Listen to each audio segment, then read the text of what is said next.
pledge. Pledge allegiance to the flag of the United States of America and to the republic for which it stands, one nation, under God, indivisible, liberty, justice for all. This is a continuation of the June 26th meeting. Roll call. Mr. Legg? Here. Ms. Martin? Here. Mr. Nutter? Here. Mayor Samaras? Here. Mr. Dakota? Here. Ms. Doherty? Here. Mr. Hoey? Here. 7 present. All right, we have the minutes of the special meeting, approval of the minutes of the special meeting of the Lowell School Committee meeting on Thursday, June 7, 2018. I need a motion to accept and place on file these minutes by Councilor Martin, second by Councilor Nutter. Thank you. All in favor? Thank you. All right, number 4, we have permission to enter. We have contracts. Mr. Superintendent, any discussion from you? Thank you, Mr. Mayor. This one that you see has only one additional item, which was already essentially voted on, which was the audit for the HR, which, even though it was voted on, we thought we'd just include it in this format that is familiar to the folks at the cities in order to process it. That's the audit that you voted on last week of $9,950. The rest are the same. Last week we postponed this until the city gets a look at all the finances submitted to them for the year end. I had a confirmation call back today in the afternoon by the CFO that Mr. Connor Baldwin, that he had looked at them and he doesn't see any problem in meeting these obligations. Thank you. School Committee Person Jackie Doherty. Thank you, Your Honor. Through you to the superintendent, I wonder if you could just explain why we have such a high payment so late in the school year, like the NRT bus contract for $827,858, and the other ones for NRT don't seem quite as high. But I'm just trying to understand that payment when tomorrow's the last day of school. Haven't these services been provided? Thank you, Mr. Mayor. These are all the overages that happen for the most part, as I think in a different discussion, but it was happening April, May, and June. These are all the things that I think it was more than once that I'm trying to recall when Jennifer McChrystal had mentioned it in one of her discussions to us when we were talking about day schools and so forth. She mentioned that a lot of these are caused by DCF when they make these placements that we don't really know about them. It could be Lowell children who have been placed in foster homes somewhere else, and then they are transported to their various schools, and she would have had a much clearer, explanation, but these are all occurred April, May, and part of this is an estimated bill for June, and these being, transportations ordered by DCF, you just really have no, you can try to fight it, but at the end of the day, you just comply with it. That's all you can do. You all said, Ms. Murray. Mr. Martin?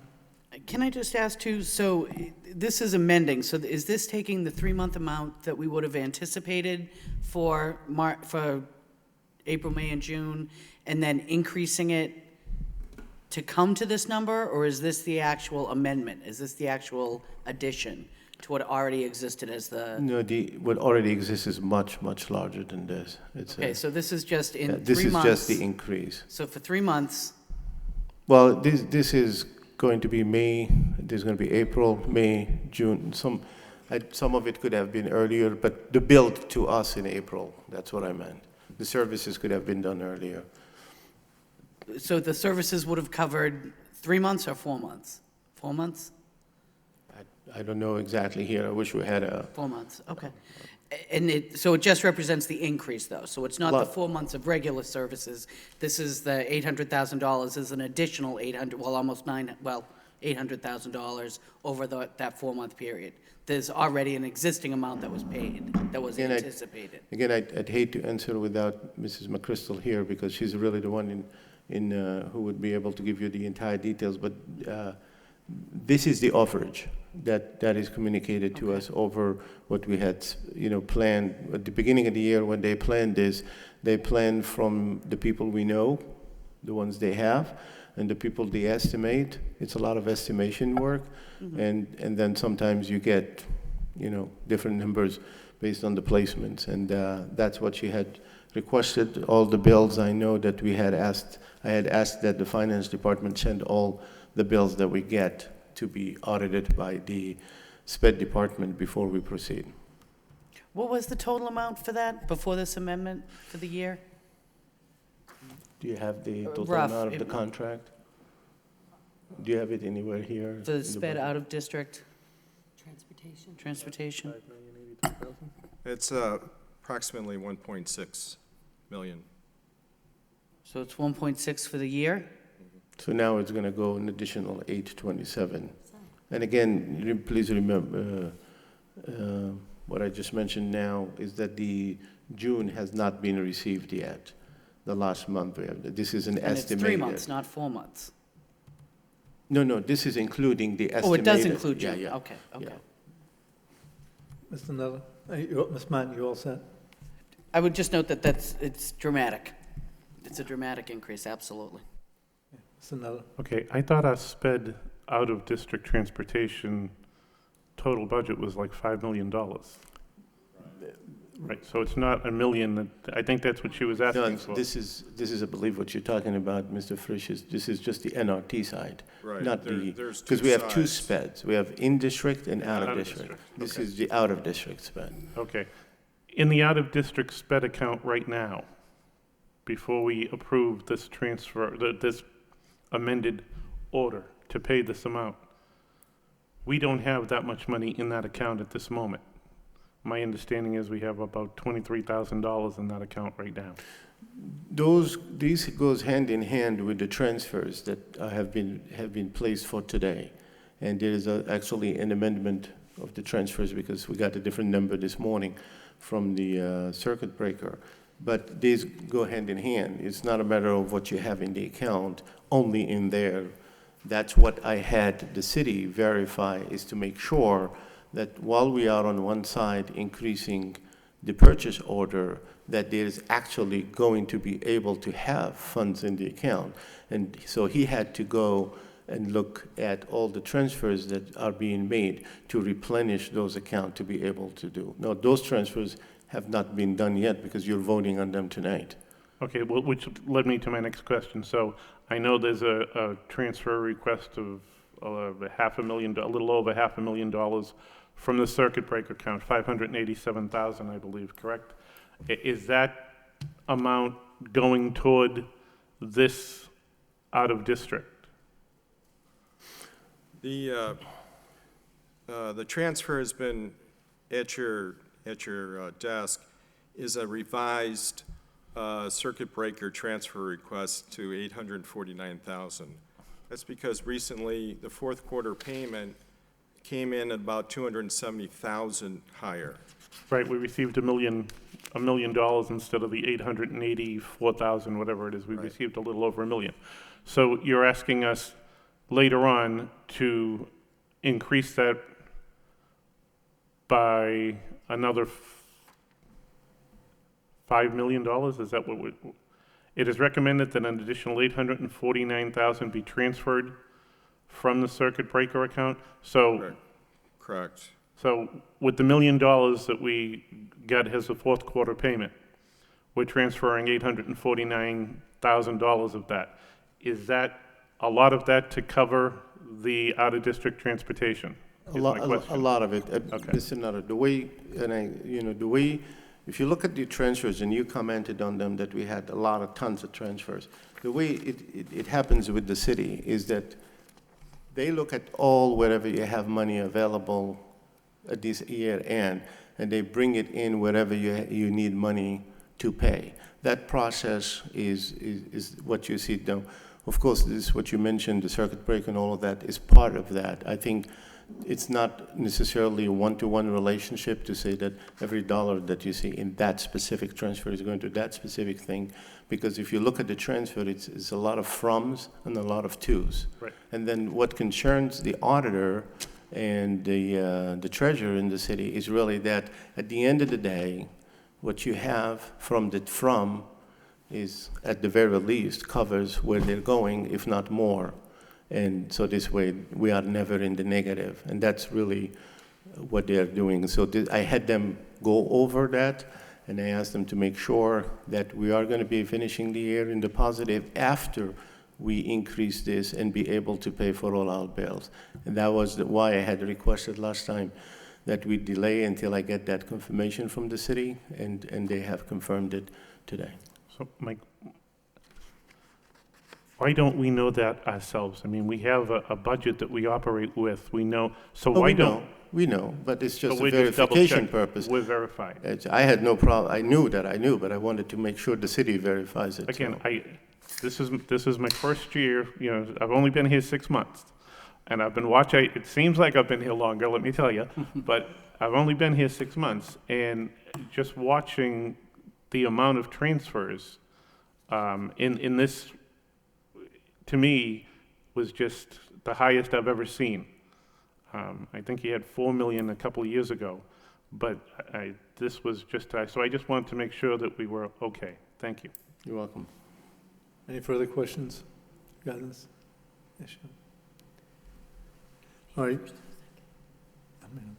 I need a motion to approve permission to enter. So motion to approve by Councilor Lay, School Committee Person Lay, second by School Committee Person Dakota. Promotions, that's okay. Roll call? Mr. Lay? Yes. Ms. Martin? Yes. Mr. Nutter? Yes. Mayor Samaras? Yes. Mr. Dakota? Yes. Ms. Doherty? Yes. Mr. Hoey? Yes. 7 yeas, approved. All right, we now have a memorial. Maureen Underwood Feeney McQuarrie, mother-in-law of Pam McQuarrie, transportation clerk. Please darken the chambers.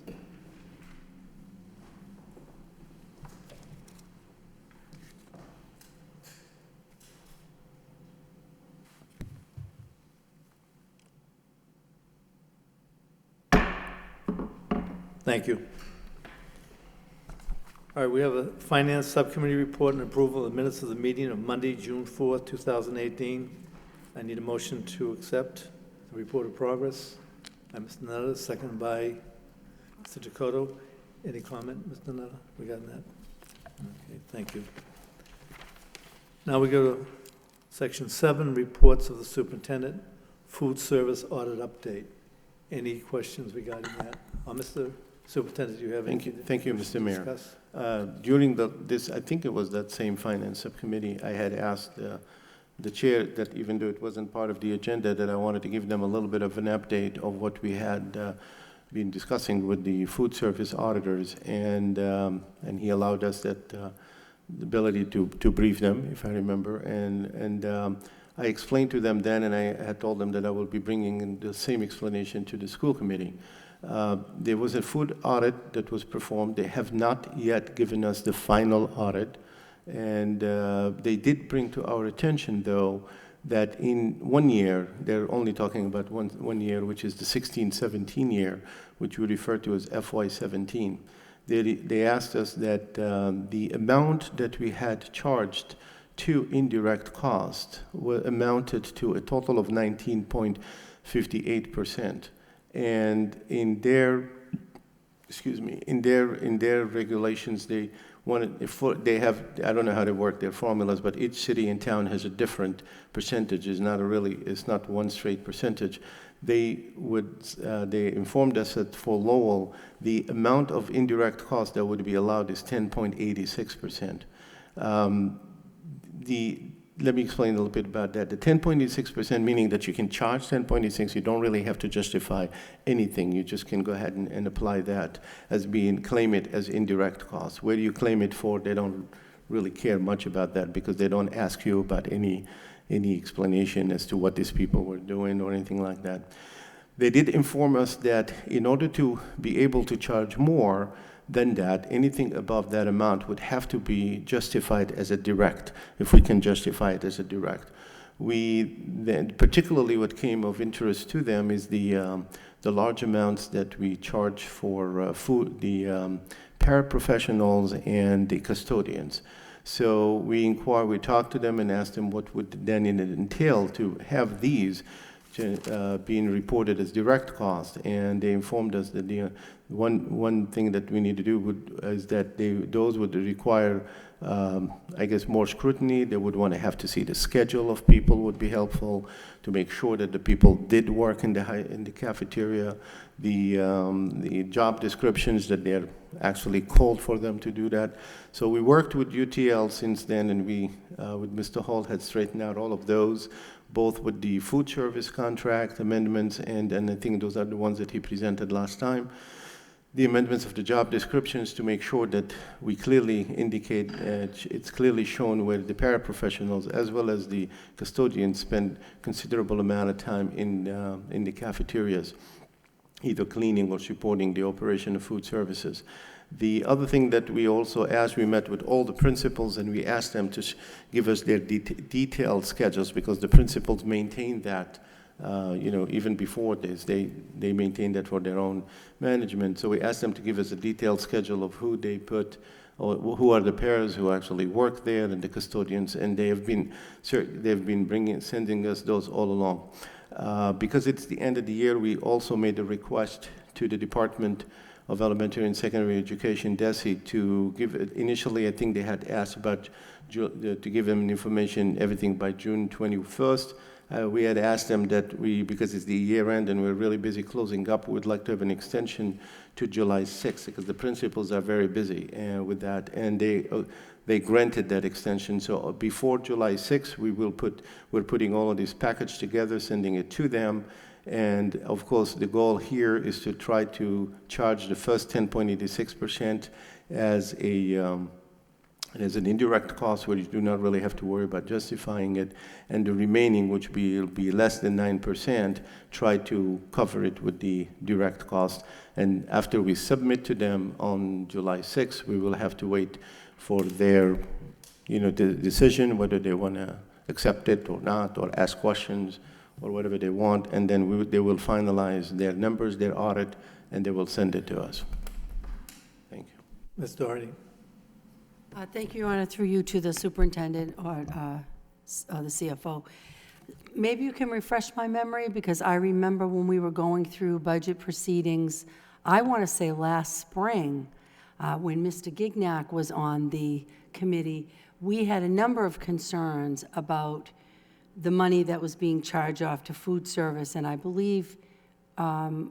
Gignac had asked that we consult with the auditor. Do you recall that situation at all? No, I don't recall exactly what that. I do recall having that discussion. I don't recall what the recommendations were or were not. This audit has nothing to do with what was charged. It's not like, why did you charge the salary here or here? This is strict accounting from their point of view.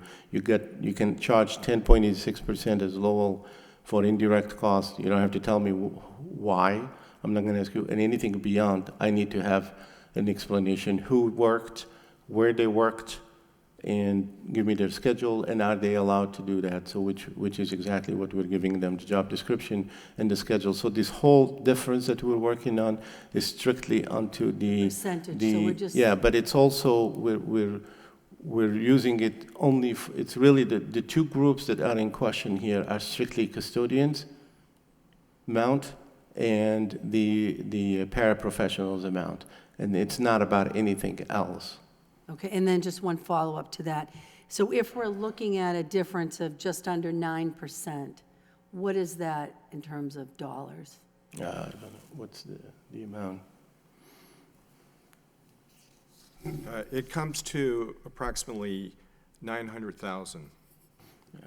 And as Mr. Nutter pointed out last time, it's not something that in the finance subcommittee, we're doing this to try to save money, so we're not going to give it up just like that. We'll work very hard to convince them that That they would justify, but if there was... Yeah, but I also want to specify something, because I think that people may misunderstand this. This is not, as I read in somewhere, I don't remember where, this isn't about the state coming in and say, give us back the money. It's not about that at all. It has nothing to do with that. It's about how you classify the money. So if, say it's about 900,000, so far we're saying we want to classify it mostly to paying those custodians and paraprofessionals who work in the cafeterias. If they accept those schedules we've given them, they accept those job descriptions, and they say, fine, go for it. We have already established for next year, we changed the processes so that, and working with the food service director, Mrs. Lagasse, we've already changed that for the coming year, that from now on, to make sure that we can always claim direct costs, which is a lot higher, we can go higher. We've made sure that all of these people, custodians, anybody who works there, will actually have timesheets, daily timesheets that would be signed by the food service director, just like we do for the food cafeteria workers, so there will be never any question again. So we took care of that going forward. This is strictly for that 1 year. For So that, if I could just follow up, so if it is, let's say, they won't accept the Right, 900,000. okay, We don't have now- to give money back to the state, but we have to find that money. absolutely. If they say you cannot, we will not accept all of it or some of it, whatever they say you don't, what happens is that money then gets reclassified to go back to the food service revolving account as a balance, and then you can't use it there. Having initial discussions with them too, we've told them, this is first of all a year past. How do you exactly do that? It's a year that is already reconciled, entered in the books and so forth. And they said, well, no, we usually always work with the state and work out with them some form of a payment so that, say, if they say, we are going to disallow 600,000 of it, they will ask you, say, for the next 3 years to, from whatever you get in food services, to keep an extra 2% in the 200,000 in the revolving account until 3 years are over to make it up. So this isn't about giving the money back to the state. It's just to reclassify it as a food service revolving account balance, which will then be strictly controlled to be used for food service. And as I said, we've already changed our, making sure that we can claim the maximum going forward through direct as opposed to just indirect. So they made it very clear. We're not here to create a problem for you that's going to be a devastating problem to you. We understand. We'll just work out. Essentially, they said, let's get to that bridge when we cross it. Finalize your papers, and then when we get to that, we'll work out with you. If there is anything that they would disallow, they will work it out to be worked out, through a number of years that we can make it comfortable. Thank you. Any further? Mr. Netter? So the superintendent explained a lot of this at the finance subcommittee meeting. And it does go back 2 years. And to Ms. Doherty's question about Mr. Gignac, I did speak with Mr. Gignac.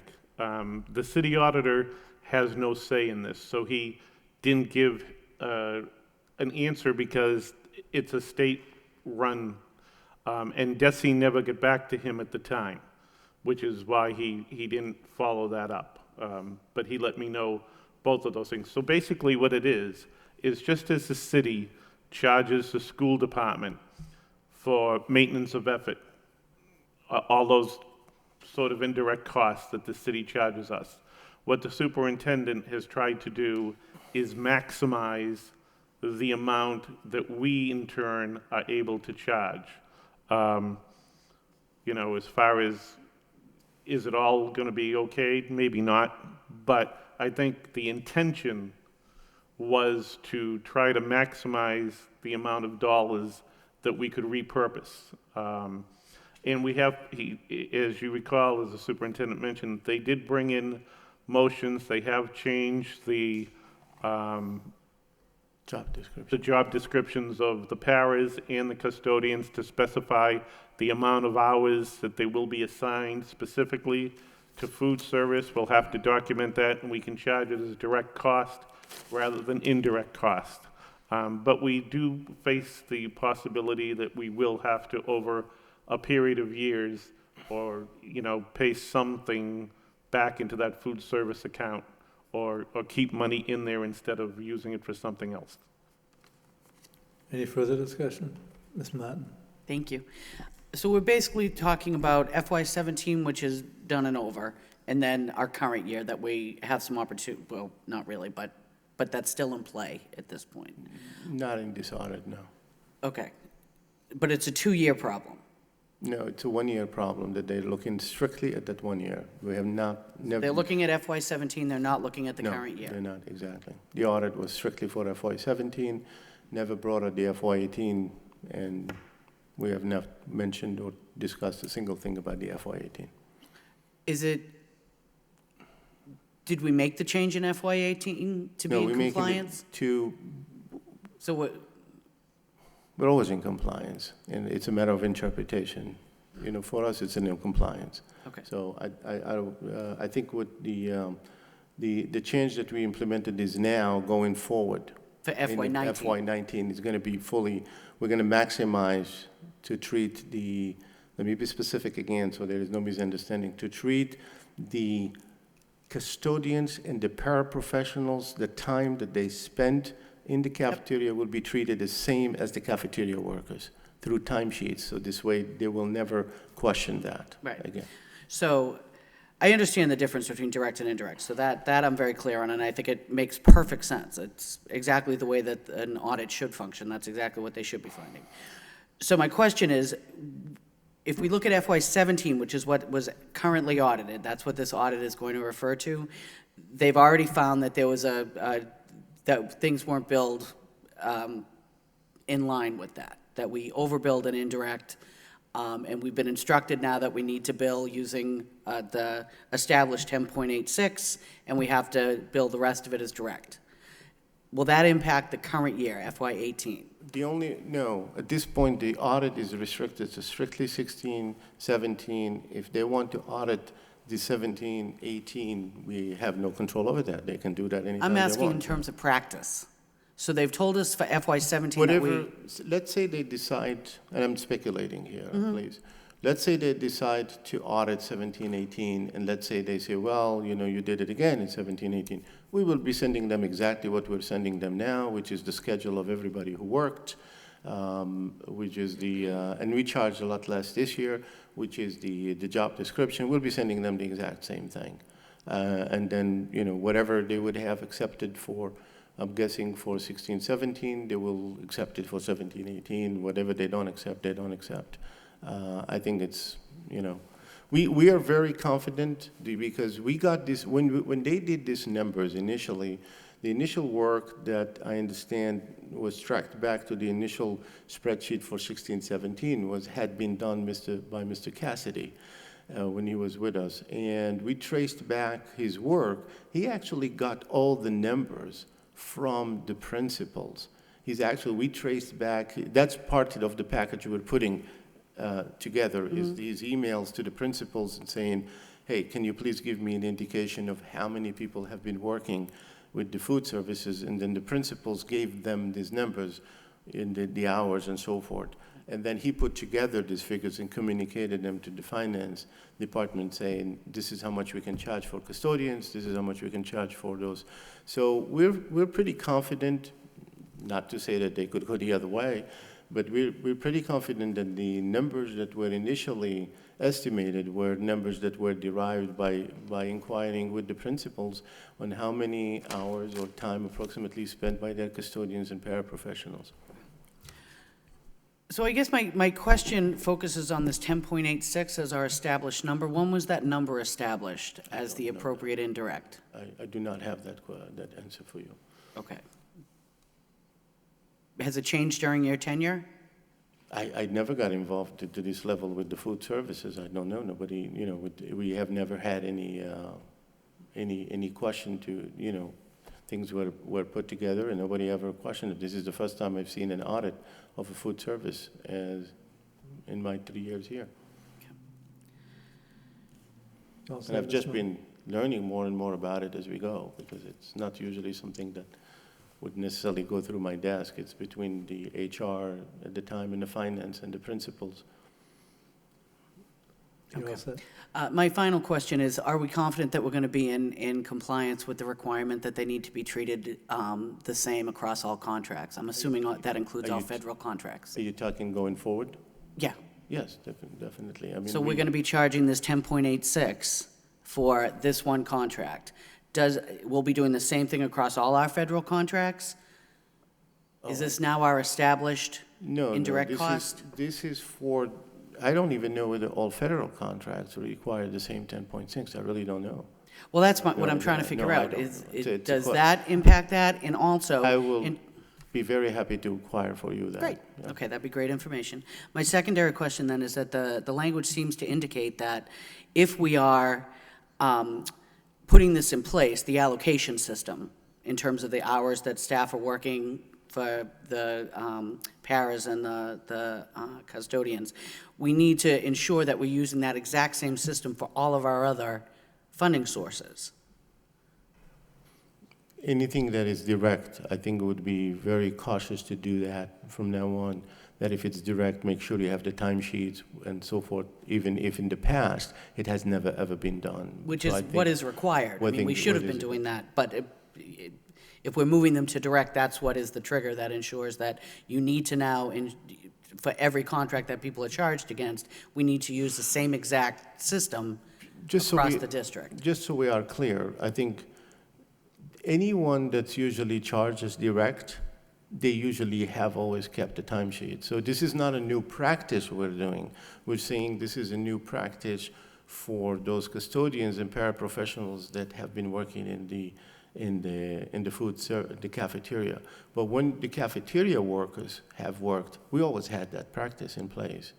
Anybody that in the past was deemed as direct cost was always, so the practice always existed, has always used for those who were deemed as being direct costs. In this case, is the custodians and the paraprofessionals were not looked at as direct costs. Now we're told you're better off looking at them as direct costs because then you can claim more money. That's all.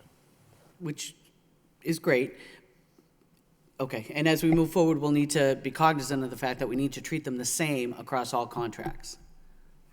I mean, as I'm looking at the requirements for indirect costs, that's one of the key things they say in determining somebody as, with a direct cost, that you need to not only claim them as a direct cost, but you need to claim them in the same way across all of your, okay, thank you, across all of your different contracts. Thank you. Mr. Nutter? I just wanted to say, I talked to Desi also, and my understanding was this 10%, 10.86 for indirect cost was for food service. It wasn't, and they said what made this audit take a little longer is because we are part of the CEP program, which has different federal requirements. But moving into this next year, I did note at one of the budget hearings that the superintendent's budget showed a reduction of about $250,000 that is no longer being charged to indirect costs that we have charged to indirect cost in the past. So I think, you know, since this has been going on, they have communication with Desi for a while. So I think the superintendent, when he built the budget, knew he had to reduce some of the cost for the indirect, and he dropped, like I said, about $254,000 that was last year charged to indirect costs that this year we're paying out of our general funds. And again, that hurts, but that's... But they wouldn't be paid by general funds, they'd be a direct cost against the revolving fund, No, right? some of them, so for instance, a portion of the HR salary and a portion of Mr. Frisch's salary was charged to, as indirect cost. The percentage of what was charged has gone down this year.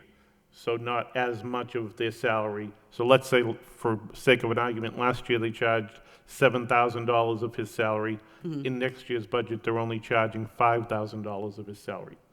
And so, you know, the other $2,000 gets picked up of his salary in the general fund.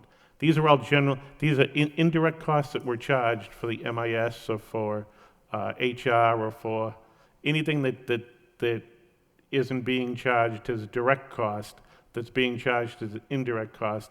He's dropped that percentage down, so the general fund picked up about $254,000 But it that was wouldn't being make, charged as indirect. but it wouldn't make sense Okay, that you'd this- reduce that. Sorry, I thought you had. So so you have to, if Desi says that you have to go down that 19's too high and you can't go more than 10.8, then you have no choice. You have to reduce. So if they're saying you can't charge $7,000 for Gary, you can only charge $5,000 for Gary. So Gary's salary would be, whatever it is, and instead of charging $7,000 against it, you're only allowed to charge $5,000 against it. Yes. But the key thing here is that you're allowed to charge 10.86%. You take your 10.86%, say that's your fund. You can pull from that any of your appropriate indirect costs. Gary, absolutely, superintendent, whoever, your indirect costs or your HR functions, all the things that support this activity but are not directly charged to it. I mean, that's the definition of indirect. You don't necessarily, if what we're being told is that now this additional 9% is being turned into direct, and it's a direct expense, again, perfectly appropriate for a custodian and the parish who are doing this direct work to support food service, then that 9% is being charged now as direct. It should not impact your 10%, the 10.86. That's still the same amount that's being spent specifically on indirect costs, unless it's being spent someplace else. But there's no direct relationship between reducing that 7,000 to 5 because the 10.86 remains the same. Could I I? think, if I may, Mr. Mayor, Sure. I think there's a little bit of confusion here. I think both of you are correct in that sense, because Mr. Nutter is correct. There is another thing at play here that is not part of this audit at all, and we have not talked about it at all, neither here nor do they talk about it in the audit. If you recall, I had talked about it briefly, very briefly, when I don't remember whether it was in the finance subcommittee or in a regular committee when we talked about them the rates, because there's another factor that enters into this. What is your reimbursement rate as a city or a town if you're part of the CEP? And there was the argument that they think that Lowell as a city is getting wealthier. So remember, I think, was it finance subcommittee that we talked about? Yeah, we talked about it. I brought it up in the finance subcommittee. We said, I think there's this belief at these food services that the city is getting richer. I don't know how to get that, and that we might be getting a lower rate, because this is where the way it works is that every school district who does the participants in CEP, you submit your rates, what you think as per the formula that they have. Now, according to the formula that we have and we're working with, we came up with a certain rate. Our food service came up with a certain rate, and they would file on their portal and say, this is what we think. And they usually won't really discuss much with you other than saying, okay, we look into it, and then they either accept or say, no, this is the adjusted. So the initial discussions, I think, were that they said, well, we think you're richer than you claim, so we might want to cut into your reimbursement. And we feel the other way around. We feel that our reimbursement rate should be going higher. So that discussion is really for next year. So when you do as overall your 10.86% or whatever on top of that goes to direct, is really a percentage of a number that in of itself is subject to a percentage that they would authorize you. So basically, we're anticipating that we may get a lower rate next year, so that brought down the total that this indirect is being calculated against. Right. Just before coming here, I had the discussion with the food service director, and she informed me that they have looked at that formula 10 ways, 10 different ways, and they are confident that the rate that we should be claiming for next year should be higher, not lower. So that's a discussion that they're having separately with the food service authorities, and I hope that we prevail on that one as well. Then it'll give us extra money on that one.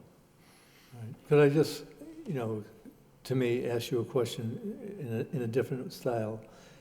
When you negotiate with food services, that's something that's in a constant state of flux, because the thing of whether the city's getting richer or poorer, those are issues. If the federal government decides to do something about the breakfast program, that creates something different. But we've been audited, okay? My concern is, in the audit, and most communities at some point are audited for one reason or another to keep them in line with the appropriate process at the time. But there was a fear that we would have to make up some money if we were to lose in the audit discussion. Do you feel that we have that fear? Should we be concerned that No. there's an amount of money that we would have to make up? After all of this discussion, the bottom line is, yes, the state doesn't come in and take the food service money away. They make you put it away for other years. But at the same time, we have to come up with the money that was being used by the food service money being used. So do we fear making that up at any point? Yes, Mr. Mayor, the two discussions that we had with them on the two topics, on this topic was very clear. On the topic of classification of how you whether the money is related to food service or not, was clearly indicated that if they end up disavowing any classification, that amount will be discussed on how to recover it later from food service monies, not from any other money. So for instance, let me explain. So let's But let me say, ask you, not to interrupt, but we would have to pay for that service at that time, wouldn't we? no, if they there is no disallow the payment money. from our end at all. Say next year, say they disallow 200,000 and they say, well, you got to keep 200,000 extra next year. So let's say next year we have $2 million and we wanted to charge $1 million to our cost. They would say, okay, here's your $1 million, but by the way, remember you owe us 200, so we're only going to allow you to charge 800. You're going to keep 200 more. But that money comes from the food service itself, so it never threatens at all our general funds. So we don't have to ever come up from general funds to repay that. All right, thank you. Any further questions? I think we've covered that. International Baccalaureate Program, I'm sorry, Mr. Nutter? Do we need to vote? Is that a report of progress services? We're going to take them all, Okay. unless there's an issue with anything, okay? International Baccalaureate Program, Thank you. Do you have any questions? any on this questions one? regarding that? Yes, Ms. Doherty? I wonder if we could just have a verbal discussion of it. I remember when the motion first came up, it sounded like a great idea, but it does seem like there's some costs involved that I frankly don't think we have the money. So I think it's worth, if we could get a verbal report out on what the cost would be and see where we stand as a committee on this. Yes, I'll ask Ms. Robin Desmond to respond. Thanks. So this research work was done by Amy McLeod and Marianne Bastide. This is initial startup costs. If we were to move towards beginning to phase in an IB program, the estimated costs for just being able to enter into the agreement to become an IB school would be close to $23,000.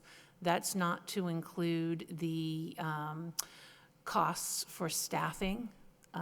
So they recommend a coordinator oversee the program and teachers be dedicated to teaching the program.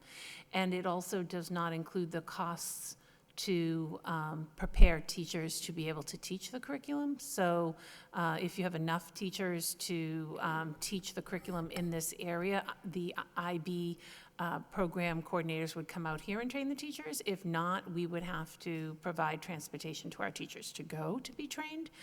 So it would be beyond this startup cost, it would be a significant investment for us to be able to even implement the programming.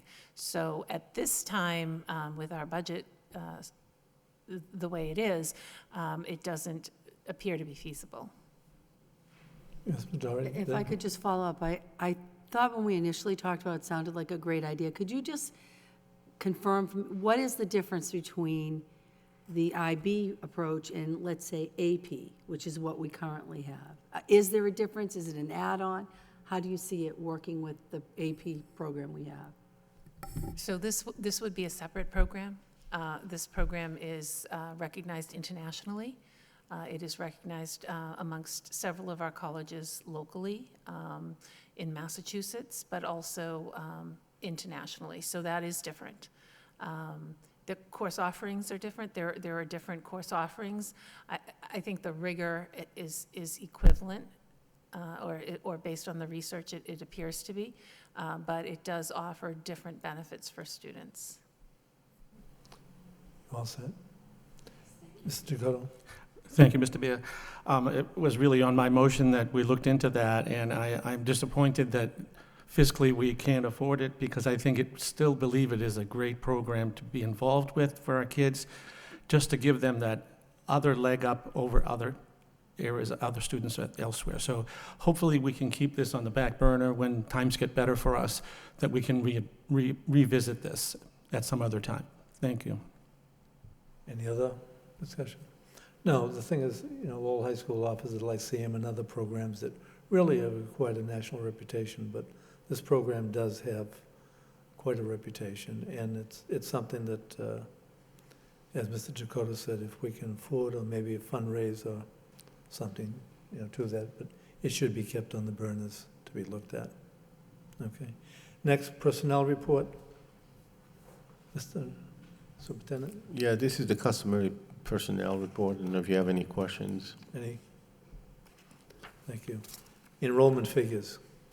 Superintendent, any? Same issue? thing, this is the enrollment figures that we send you every time we have a meeting. I think Ms. Duda is doing a fantastic job keeping this enrollment figures and keeping us informed, essentially periodically, on the additions, subtractions, and the things that happen in our district.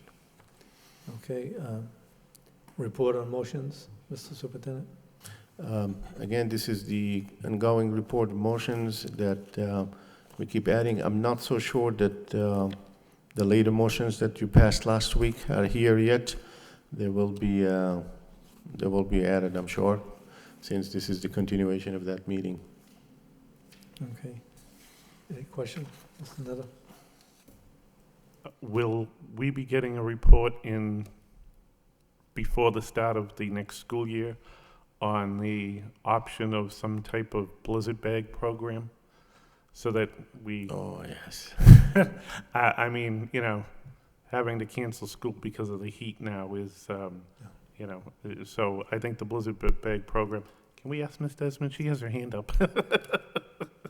Ms. Desmond?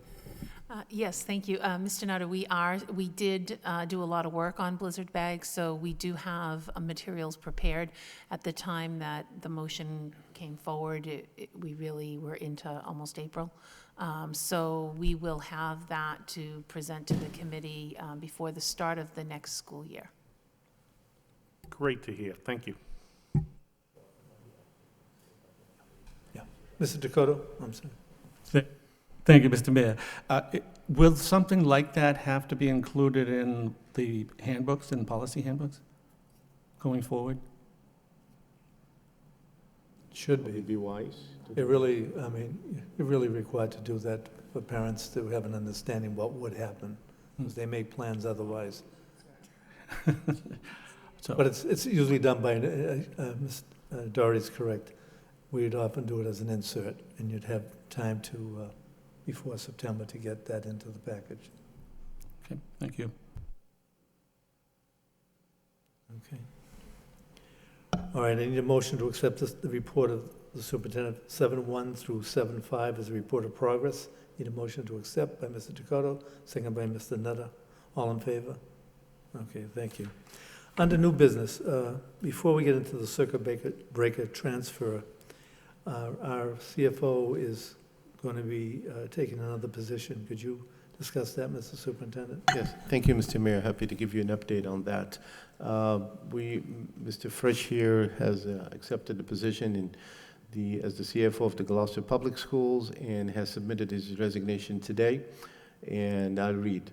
Dear Superintendent Kalfawi, I have accepted the position as Chief Financial Officer at the Gloucester Public Schools, and therefore I'm resigning from the position of Assistant Superintendent of Finance of the Lowell Public Schools, and he's requesting effective July 8, 2018. I enjoyed working for you in the Lowell Public Schools. I wish you and the Lowell Public Schools much success in the future. Thank you for giving me this opportunity in this great school system. Sincerely, Gary Frisch. At this point, what we have done, actually, we've done it last week in anticipation of this, communicated with NASDAQ. NASDAQ is the one agency that really works as well with other people, other professionals than just superintendent, and ask them to, that potentially we would ask them to help us for both interim and permanent searches. So for the interim, they have communicated for us a couple of names.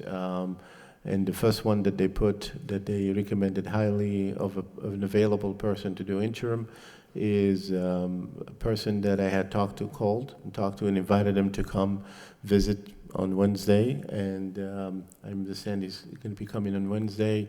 And my intention was to have him first look at the district before he tells us whether he's interested or not. I asked the city and the city manager that I want them to get involved into this process. What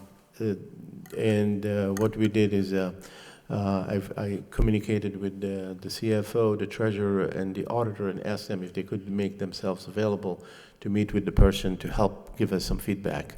And the CFO is definitely going to be available, so he looks forward to doing this on Wednesday. And unfortunately, on that specific day of Wednesday, both the treasurer and the auditor are not, but they had asked that to just give if they could communicate directly with him either via phone or email. And we said that we can definitely arrange that. We'll look at others, and my intention is to, now that we have this official is to come back with a recommendation for an interim, hopefully soon, very soon after we come back from July 4th break, and try to find a time. I'll ask Minerva to Paul for a time that we can get together for a very short meeting to finalize that, as we will not be able to enter into an agreement with anybody in interim without a school committee vote. So that's the intention for now. But regarding Mr. Frisch, what's the, how many days? So we're looking at, essentially, we looked at the 30th. The 30th is the deadline for us to close. We do two things important before by the 30th. One is to close the year completely, although for the most part it's really closed for a while now. And the second piece is to make sure that the auditor puts all the budget into our accounts, all the appropriate amounts in the budget, because otherwise we can't do any purchases in the early July. So we asked I wanted to have 1 week before and 1 week after that to make sure that Mr. Frisch is available to work with the Mr. Perry, Brian Perry, in making sure that those two activities take place. And I know that after that, hopefully we'll have an interim, and we also know that Mr. Frisch is available for questions at any time. If later, even if it is 2 months from now, we can always call. But as you're aware that Mr. Frisch has a 60-day time to give to the system if you were to leave the system, but it's something that's negotiated by the superintendent and equally by this school committee. The school committee has to approve that. Yes. Just for your recollection, when I came in and Mr. Lang had left us, he also had a 60 days, and I came in front of the board on his behalf requesting that we cut it down. We had cut it down to 30 days, and out of his 30 days, he actually had 2 weeks vacation. So essentially, he gave us 2 weeks of work as well to help us out, making sure we got a good transition with the interim at the time, which was Mr. Frank Antonelli. I just want the committee to be comfortable with whatever direction we go in. Mr. Nutter? I just want to make sure that we close the fiscal year and that the auditor, confirms that all the correct paperwork has been submitted and everything. July 8th is a Sunday. So End of the week, yeah. I just wanted to make sure before we vote to, is that going to give us enough time to close the year, have everything in order, have no outstanding issues? Because, we don't have anyone, an assistant for you. Yeah, thank you, Mr. Mayor. I have no problem that it will be done because we have already turned over I've already gotten all three gentlemen involved now for a good part of the week. Everything we do now is because in anticipation of it, of whenever you anticipate somebody is leaving, you always want to make sure that somebody else is as an overlap is watching. So I've already been instructing Mr. Frisch that anything that he's doing, that a copy immediately goes as we're doing it to all three gentlemen with me copied on it, and that has been done. And I think we will continue to do that. As I said, these are, we've done this in the past with, where you have a good 2 weeks to make sure that everything is done properly. And as I said, a lot of the things that's particularly when it comes to the new year is really the budget that was passed, and it's really a lot of work that Mr. Perry does. So I'm not really too much worried about the new year. As far as the current year that we have, we've already been submitting to them everything, and that's how we just today, just for them to give me the assurance that we're doing fine. We'll be able to pay all the bills and whatever else, and even get some little money on the black side just to be not going to the red to be safe. So I'm not too concerned about that. All right, all set. Ms. Doherty? Ben? I just wanted to make one comment. It's not really 2 full weeks because we have July 4th in the middle of it, but at the end of the day, if you're comfortable with it, I mean, you're really the top of the food chain here. The responsibility of the books and all that ultimately will fall on you. So if And you're I- comfortable with it, And as everything I do, I just wanted to finish my thank you. comment. Sorry. Thank you for that vote of confidence. No, I'm just, okay. Oh, so, no, I mean it, thank you. And as any decision that I make, I look at the professionals. I talked to the people in particularly the accounts payable is really the one that you always have to be careful of, mostly. And I talked to Ms. Keller about it, and she assured me that I said, are you sure you're 100% comfortable about all of this? Would you like me? She said, she has it all under control. And also, I think I'm very comfortable with talking to all three gentlemen, the treasurer, the auditor, and the CFO, and I have no problem picking up the phone directly if we needed anything. And I'm sure, and the city manager assured me that, yes, she's not going to come in and send them to do all the work for us. She can't spare that, but she said, whatever help we can extend to you, do not hesitate to call them directly or call me. Okay. Ms. Martin? And to Ms. Doherty's point, absolutely, I mean, I think that's the way the system will always work. I will say that where it is different than previously, when you had taken on this kind of role, because there, as Mr. Nutter notes, there is no assistant in place right now. There is no transportation coordinator in place right now. So there's a lot of empty spaces right now that will fall and need to, I'm sure, be shared, with various staff. In terms of kind of moving forward, would you anticipate being able to put before us what the job description would be prior to asking us to take a vote? For the July 5th? For the Whatever this the next interim coming, yeah. position you want to fill? Yeah, I think we have it already, so. from So it will previous, remain yeah. the same, there won't be any transportation component to it? I don't recall there being a transportation For component. the business, For the interim person the that you're going to try and CFO? bring in. the CFO piece. The interim, though, not the, you're Right, looking right. to bring in an interim, correct? And then do a long-term search for a permanent? That's the Okay. plan. That's the plan. So we'll bring the job description. I think Okay. it's going to be mostly the same job description. It's just the time that will be different. Mr. Superintendent, what about if we were to put together the Personnel Subcommittee and the Finance Subcommittee to actually have a discussion about the CFO position? Yeah, for the permanent, For the What you- long-term, sure. yeah. I think that'd be great. Also an assistant and also the bus coordination. I think these are three areas that we've been concerned about.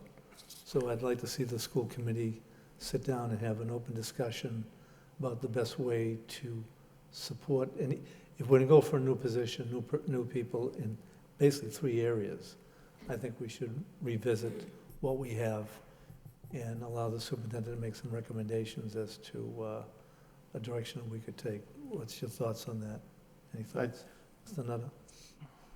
Through you to the superintendent, will we be filling the transportation position, I know you reposted it, or can that, I just not, we're gonna need somebody working on, and I know you reposted it, so will we have that filled before we're able to have the meeting that the mayor is suggesting, or are you gonna hold that? The subcommittee meetings is really whatever this committees wish. I don't, it's So you don't, I'm just asking. I have no problem You haven't either filled way. that position yet, or you're not? No, Okay. no.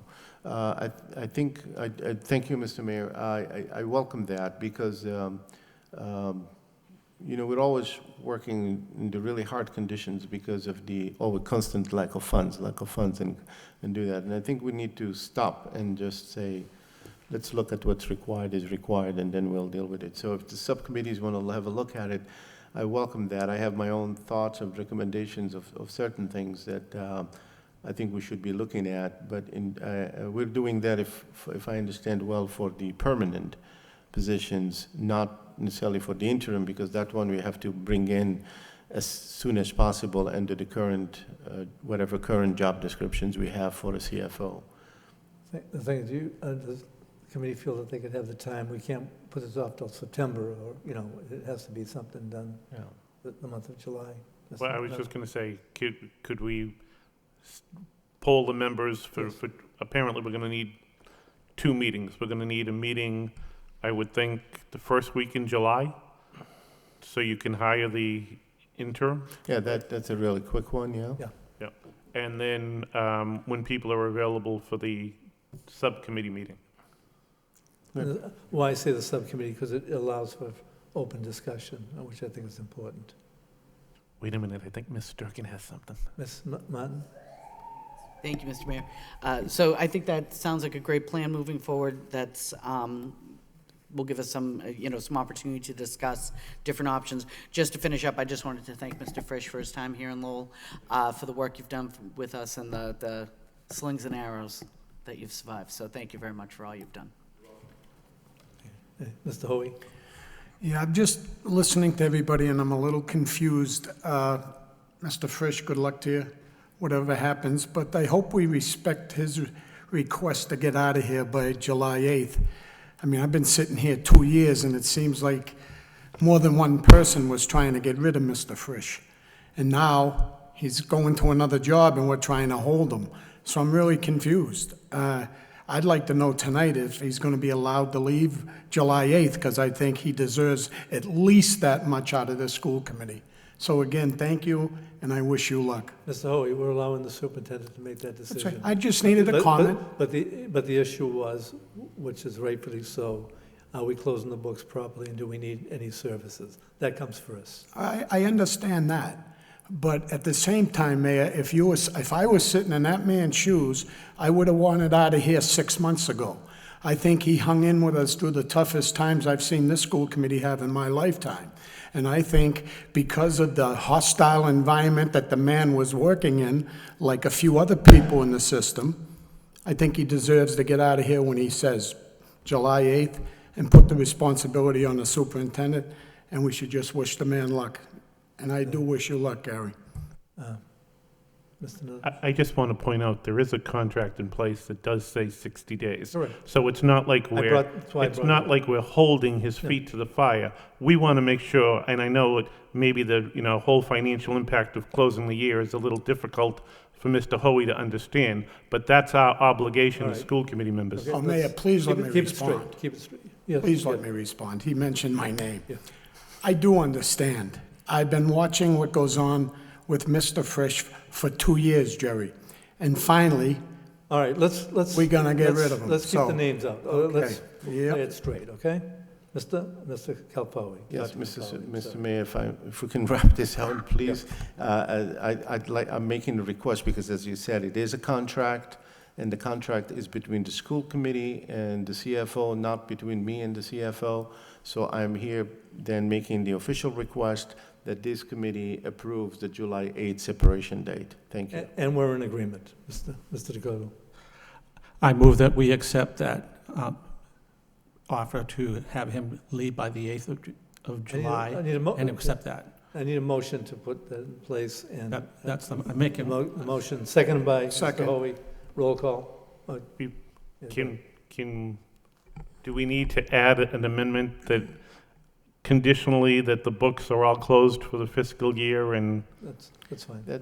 We have Mr. That's what's expected, right? Correct, Mr. Superintendent? That's my responsibility. We have Mr. Shaw, Mr. Nutter watching that, don't we? Okay, Thank all you. right. Enough. Let's go. Roll call. No, that's okay. That's I withdraw that. The superintendent will take care of it. Mr. Lay? Yes. Ms. Martin? Yes. Mr. Nutter? Yes. Mayor Samaras? Yes. Mr. Dakota? Yes. Ms. Doherty? Yes. Mr. Hoey? Yes. 7 yeas, approved. Okay. Thank you all. Next, motion to approve circuit breaker transfer request in the amount of $5,540,118. Any questions? Yes, Mr. Frisch? Yes, thank you, Mr. Mayor. At your desk, I had provided an updated amount because the circuit breaker fourth quarter payment came in $270,000 higher.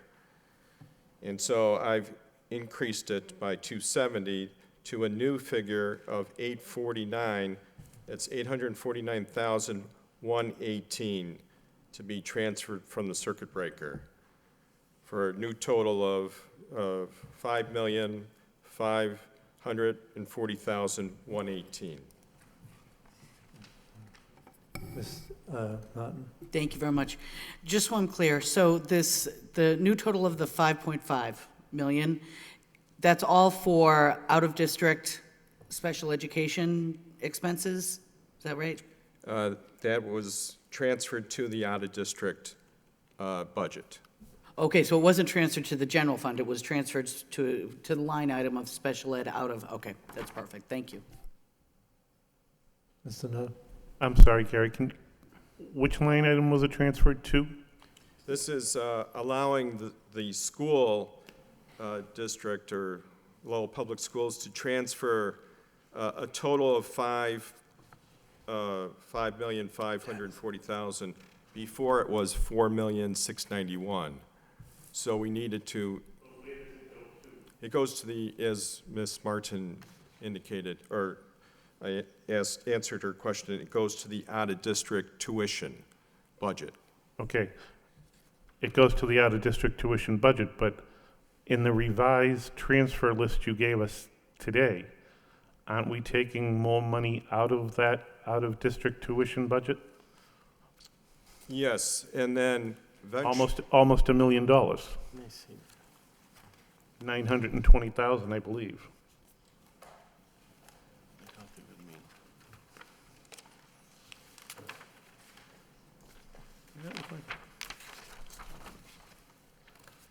It's, if it helps anybody, it's the third page from the rear, about halfway down. Sure. It says sped out of district, 920,000, 986,000.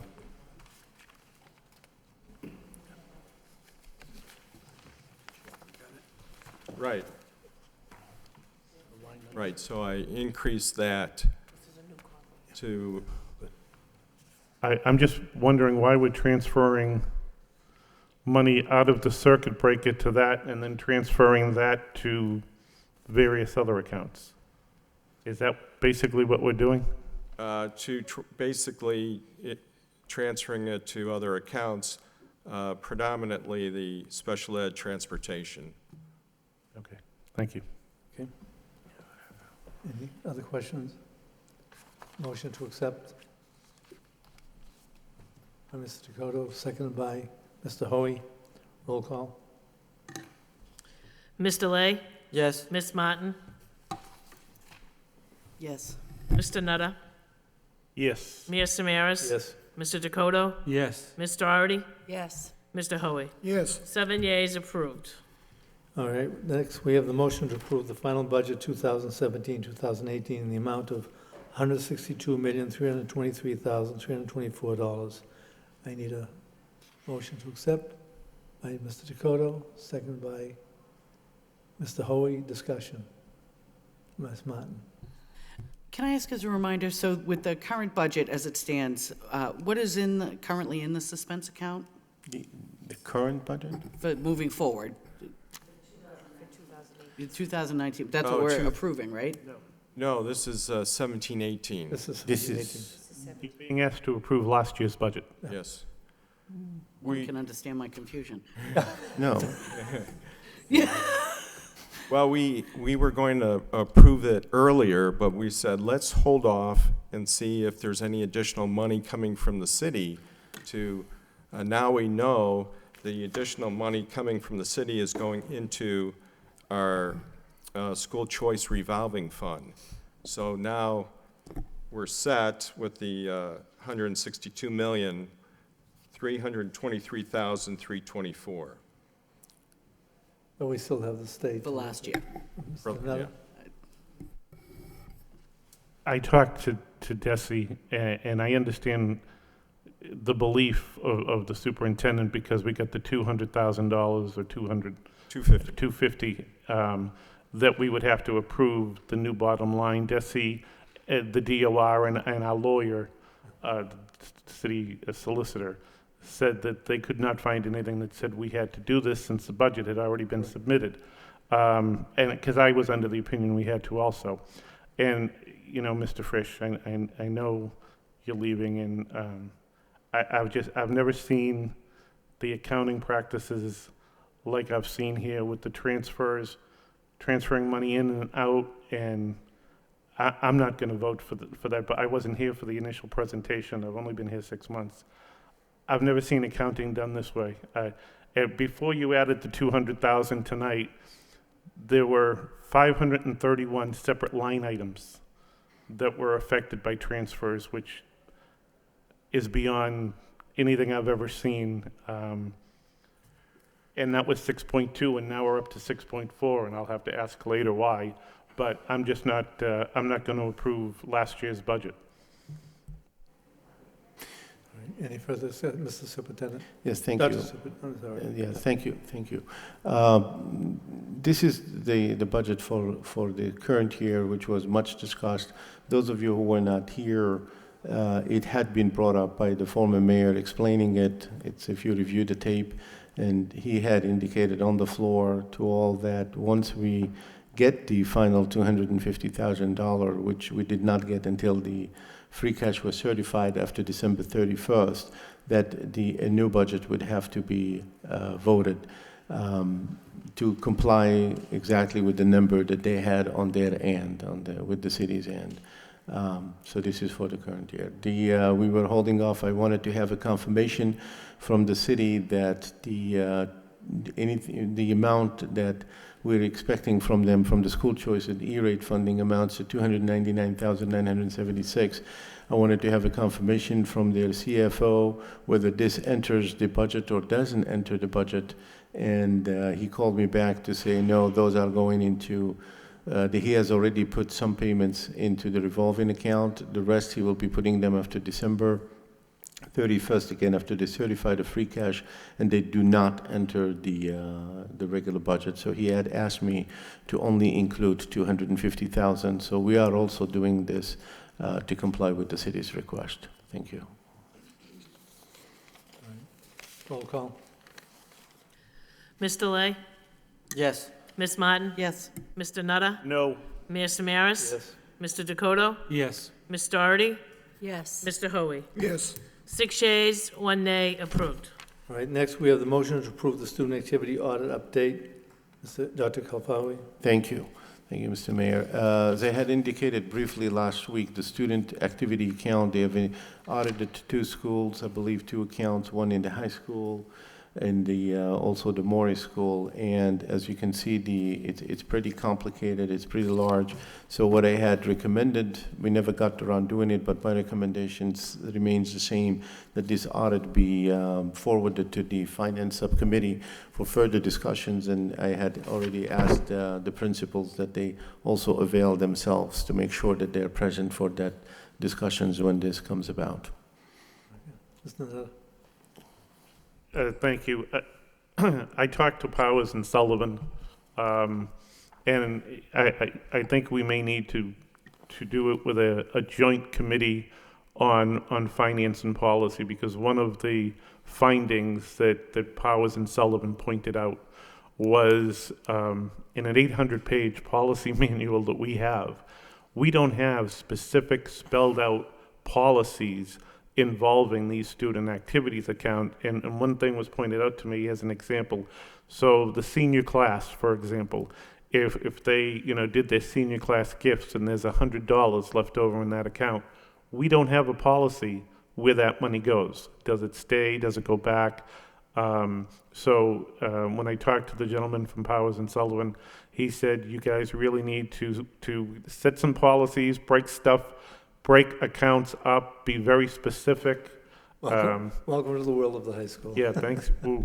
So I will accept the superintendent's suggestion, but I would amend it to send it to a joint meeting of the Finance and Policy Subcommittee.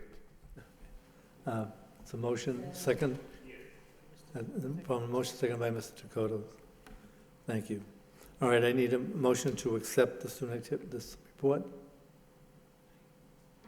by Mr. Nutter, and second by Mr. Dakota. We're all set? Yeah.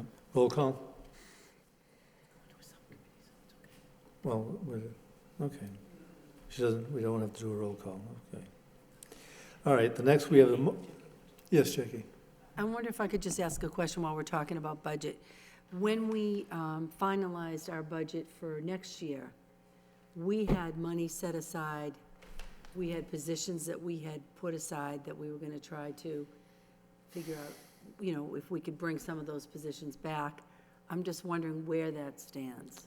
I think we're waiting for, if you Still correct me, waiting? Dr. Calval, we're still waiting for the state, the Senate version. I think there will be a change, and I think we'll have time to have that meeting, in July. Then? Okay? Okay, Rather than discuss it at this point, right. let's wait till we have an actual figure. Currently, we do have $105,000 that we've moved into the suspense account, and I believe that's what's submitted. Okay. All right. We have a motion to approve the budget transfer year-end in the amount of $6,637,568.09. I need a motion to accept by Mr. Dakota, seconded by Mr. Nutter. Discussion? Mr. Fish, can you explain? It was 6.2 last Wednesday, and it's gone up to 6.6 over the weekend. Can we find out where the extra 400,000? Yes, the 270,000 I've talked to you about.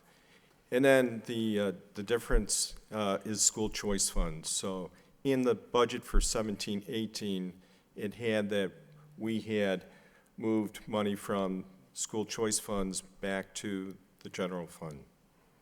So that accounts for the difference.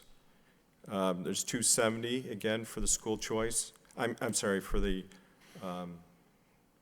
270 for the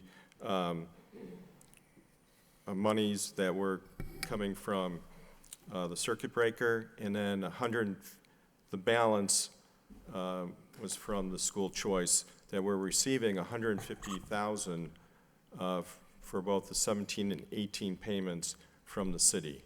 Together, that accounts for the 400. Dr. Calfari?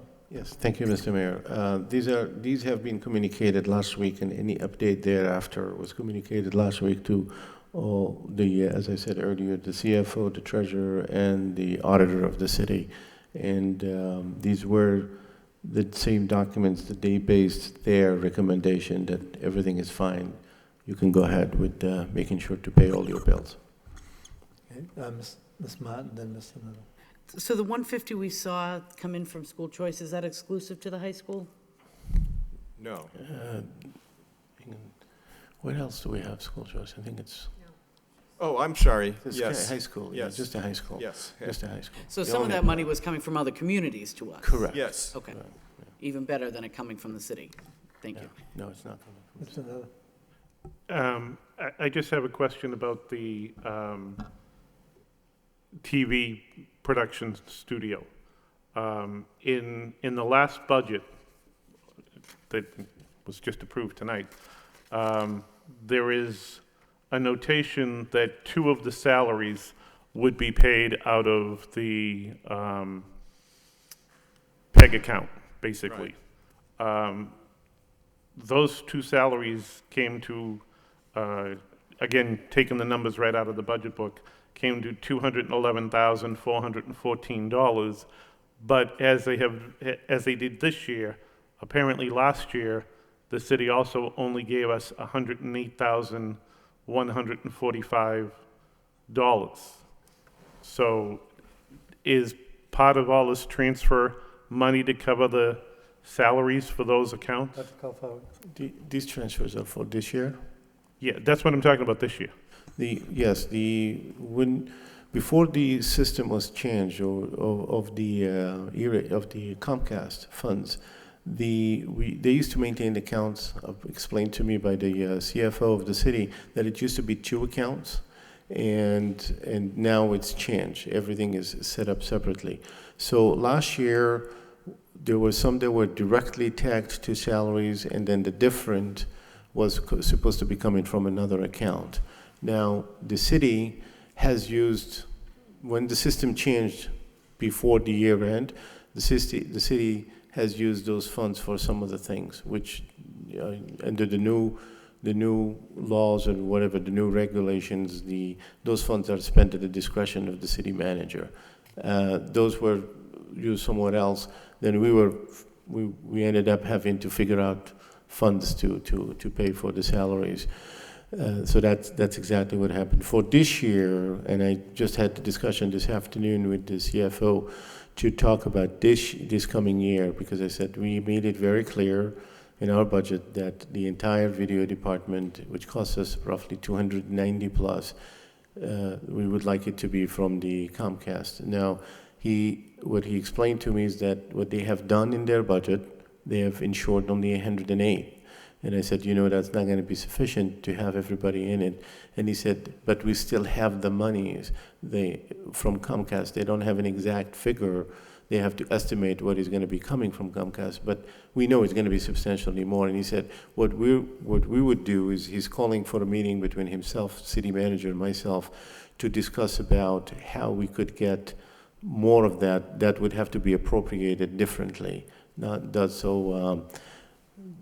Lengthy explanation to say, yes, it did happen last year, and that's why we had to subsidize, but I'm making sure that now we work the city manager earlier on enough that we don't have to repeat this I'm year. just looking to make sure that we have it covered for the year that we're about to close. So the answer to that is yes. There is one, now there's 4 people listed here. And last year there were only, there's 3 people. We have a teacher. We have a But teacher. the teacher is paid out of the general fund, correct? This current year. For this current year. Yes. Next current year, we had put them on the funds as well, the Comcast funds. Next year, if you look at the budget, we had the teacher, we had a coordinator, we had 2 technicians. Right, It was a total of 4. But if you look at the way the code on the individual page where you have it, you still have that teacher coded out of the regular funds. For this year? For July, the FY19. Okay, You may look want into to check that out, because I I knew will. you had, I saw it on the budget page that you had the whole thing, but when I looked back at the separate page, I saw that it was still coded for We'll look at it. so you may want to check that out. Thank you. Thank you. Thank you. Was that roll call? Mr. Lay? Yes. Ms. Martin? Yes. Mr. Nutter? Yes. Mayor Samaras? Yes. Mr. Dakota? Yes. Ms. Doherty? Yes. Mr. Hoey? Yes. 7 yeas, approved. Mr. Superintendent, you have a previous meeting Uh, to attend? We're all set. All set. Okay, thank you. Next, we go to conventions, conference requests. I need a motion to take and approve both conference requests together. Need a motion to accept by Mr. Dakota, second by Mr. Nutter. Roll call. Mr. Lay? Yes. Ms. Martin? Yes. Mr. Nutter? Yes. Mayor Samaras? Yes. Mr. Dakota? Yes. Ms. Doherty? Yes. Mr. Hoey? Yes. 7 yeas, approved. Okay. I'd like to bundle this and take a motion to approve all 6 professional personnel sick leave requests together. I need a second by so moved by Ms. Martin, second by Mr. Dakota. Roll call. Ms. Delay? Yes. Ms. Martin? Yes. Mr. Nutter? Yes. Mayor Samaras? Yes. Mr. Dakota? Yes. Ms. Doherty? Yes. Mr. Hoey? Yes. 7 yeas, approved. Okay, before we end the meeting, so what we'll have is you'll be polled for when we could have the meeting to discuss the superintendent's selection of a temporary business manager and set up two subcommittee meetings to deal with a joint subcommittee meeting to review what we have and should any if we're gonna make an adjustment, we should do it now, and to look at what the best way to deal with this.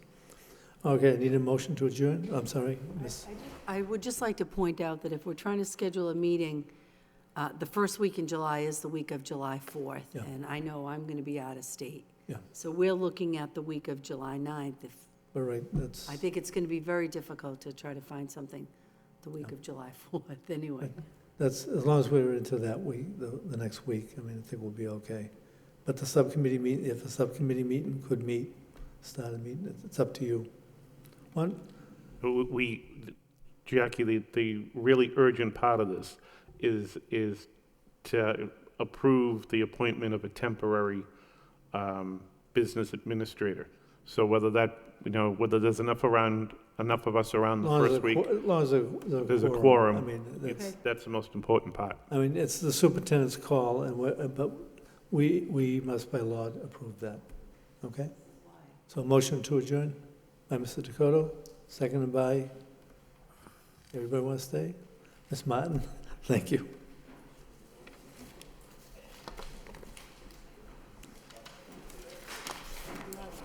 Huh? Yeah.